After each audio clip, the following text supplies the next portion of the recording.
ایک غیر مسلم بھائی نے ایک سوال کیا مسلمان سے کہ اگر ہم مورتی پوجا کرتے ہیں تو آپ بھی تو خانہ کعبہ کو پوجتے ہو؟ تو وہ مسلمان کوئی جواب نہ دے سکے اور اس کے بعد دوسری بات کرنے لگ گئے اور اس کا جواب حاصل نہ ہوا۔ آئیے اس ویڈیو کے تعلق سے میں آپ کے سامنے جو ہے اس کا جواب رکھنے کی کوشش کرتا ہوں۔ سب سے پہلی جو چیز ہے کہ مورتی پوجا اسلام کے اندر سختی سے منع کیا گیا ہے، اور ظاہر سی بات ہے اسلام اگر سختی سے کوئی چیز منع کر رہا ہے تو پھر وہی کام کریں، یہ تو متضاد چیز ہو گئی، ٹکراؤ ہو گیا اس کے اندر۔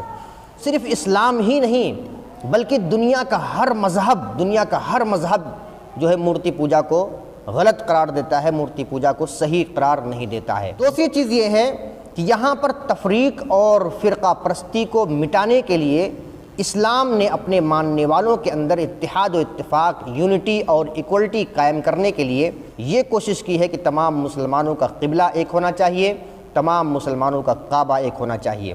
اسی لیے اللہ فرماتا ہے سورہ آل عمران آیت نمبر 103 پارہ نمبر 4 کے اندر وَاعْتَصِمُوا بِحَبْلِ اللَّهِ، سارے لوگ مل کر اللہ تبارک و تعالیٰ کی رسی کو تھام لو، مضبوطی سے تھام لو۔ اسی طرح سے دو چیزیں ہوں گئی کہ یہاں پر جو ہے تفریق مٹانا ہے، یہاں پر جو ہے فرقہ پرستی کو مٹانا ہے، مسلمان ایک بن کر رہیں، اس کی طرف دعوت دی گئی ہے کہ ہمارا مرکز، ہمارا قبلہ، ہمارا کعبہ جو ہے ایک ہونا چاہیے۔ تو کعبہ جو ہے دنیا کے نقشے کے بیچ میں آتا ہے، یعنی سینٹر میں، یعنی ایک سوال پیدا ہوتا ہے کہ ایک مرکز ہونا چاہیے، ایک سینٹر ہونا چاہیے جہاں پر مسلمان جس طرف رخ کر کے نماز پڑھیں۔ تقریباً 16-17 مہینے تک نبی مکرم صلی اللہ علیہ وسلم نے خانہ کعبہ کے نہیں بلکہ جو ہے بیت المقدس کی طرف جو ہے آپ صلی اللہ علیہ وسلم نماز پڑھتے تھے۔ پھر اللہ تبارک و تعالیٰ نے قبلے کو چینج کر دیا اور بیت المقدس کے اپوزٹ میں اللہ تبارک و تعالیٰ نے خانہ کعبہ کی طرف قبلہ کر دیا۔ تو یہ دنیا کے نقشے کے بیچ کے اندر، سینٹر کے اندر، اور یہی دنیا کا سینٹر ہے اور یہی مرکز ہونا چاہیے، اور الحمدللہ یہی ہمارا مرکز ہے۔ نمبر 4، آپ صلی اللہ علیہ وسلم نے خانہ کعبہ کے اندر نماز پڑھی۔ ظاہر سی بات ہے کوئی شخص مورتی کے اندر، بت کے اندر بیٹھ کر پوجا نہیں کرتا۔ اگر یہ مورتی ہے، بت ہے جس طرح آپ کا ہے، تو ظاہر سی بات ہے یہ آپ صلی اللہ علیہ وسلم نے ایسا کیا، اس سے مطلب یہ ہوا، صاف ظاہر ہو گیا کہ اللہ کے رسول صلی اللہ علیہ وسلم نے ایسا کیا، تو وہاں مورتی اور بت اس کو سمجھ کر نہیں بلکہ اللہ تعالیٰ ہی کی عبادت کیا کرتے تھے۔ اللہ کے رسول صلی اللہ علیہ وسلم نے خانہ کعبہ کے اندر نماز پڑھی۔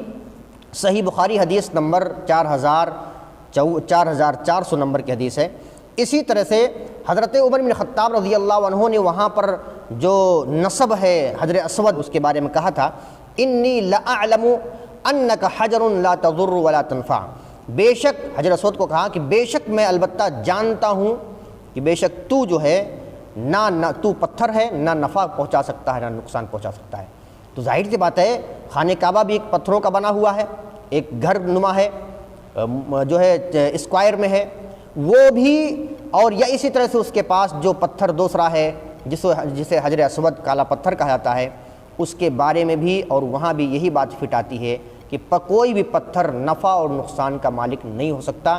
اس سے بھی یہ ثابت ہوتا ہے کہ مسلمان اسے نفع نقصان کا مالک نہیں سمجھتے، وہاں مرکز ہے، صرف قبلہ ہے، اس طرف ہم رخ کر کے اللہ کی عبادت کرتے ہیں۔ اسی طرح سے اگر دیکھا جائے تو خانہ کعبہ کے اوپر حضرت بلال رضی اللہ عنہ نے کھڑے ہو کر اذان دی۔ حضرت بلال رضی اللہ عنہ نے خانہ کعبہ کے اوپر کھڑے ہو کر اذان دی۔ ظاہر سی بات ہے اگر وہ ہمارا بت ہے خانہ کعبہ، یا تصویر ہے، یا وہ جس کی ہم پوجا کرتے ہیں، تو کیا بت پر کوئی کھڑا ہو کر پوجا کرتا ہے؟ نہیں، کوئی کھڑا ہو کر پوجا نہیں کرتا۔ بت پر کون کھڑا ہو کر پوجا کرتا ہے؟ یہ چیز ہے۔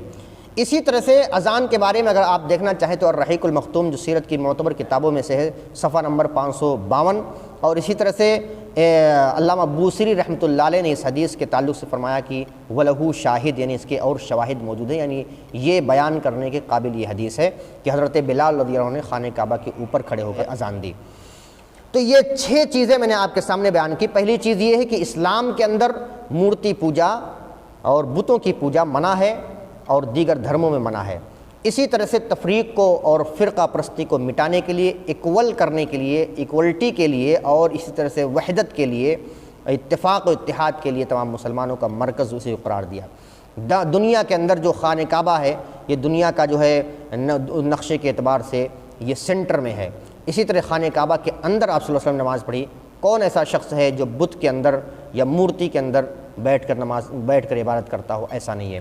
اسی طرح سے حضرت عمر رضی اللہ عنہ نے کہا کہ کوئی پتھر ہے نفع نقصان کا مالک نہیں ہو سکتا، اور حضرت بلال رضی اللہ عنہ نے خانہ کعبہ کے اوپر کھڑے ہو کر اذان دی۔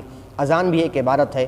کون ایسا شخص ہے جو مورتی کے اوپر یا بت کے اوپر کھڑا ہو کر جو ہے عبادت جو ہے اس کی عبادت کرے؟ ایسا نہیں ہے۔ تو اس کا جواب یہ ہے کہ خانہ کعبہ صرف ایک سینٹر ہے، وہ ہمارا قبلہ ہے، ہم اس کی عبادت نہیں کرتے، ہم اللہ تبارک و تعالیٰ کی پوجا اور آسنا کرتے ہیں، اسی پر وشواس کرتے ہیں۔ اللہ تبارک و تعالیٰ ہم سب کو ہدایت سے سرفراز کرے، آمین۔ والسلام علیکم ورحمۃ اللہ وبرکاتہ۔